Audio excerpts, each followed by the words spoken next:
We're going to make glitter earrings.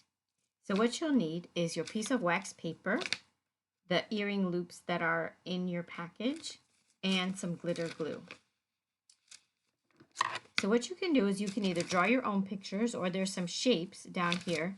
The easiest ones are going to be like ones that are very plain with not a lot of extra lines because you want everything connected because it's drying in one piece as if like you're making a piece of plastic. So what you're going to do is just put the wax paper down and then you can just trace it with your glitter glue. What I would suggest is that you do the outside first and then fill it in. So it has like a little, like you're building like a little border for the glitter to like stay inside of. Best glitter is Elmer's.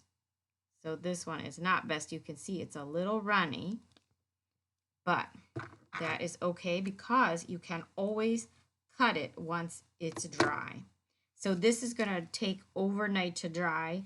Just put it aside and leave it somewhere because otherwise you might just start fiddling with it to try to get it up too soon and then you're gonna wreck it because I did that.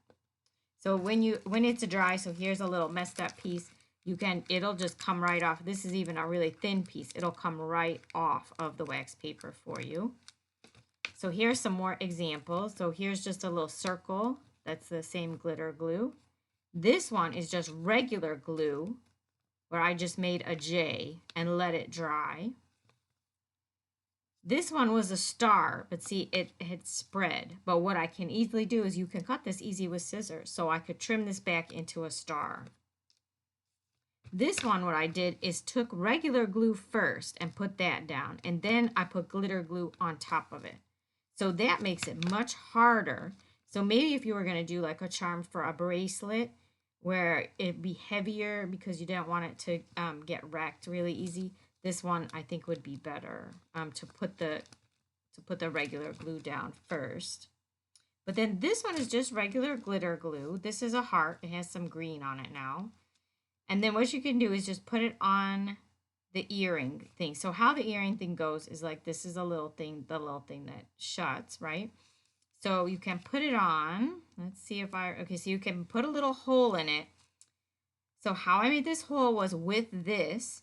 I did not put it on my hand to do this because then, ouch, right? No, don't do that. Put it on the table and then just kind of push it down and it'll make like a little hole in it because it's just glue. It's not really hard to get it in there. Then you can make your heart go through there.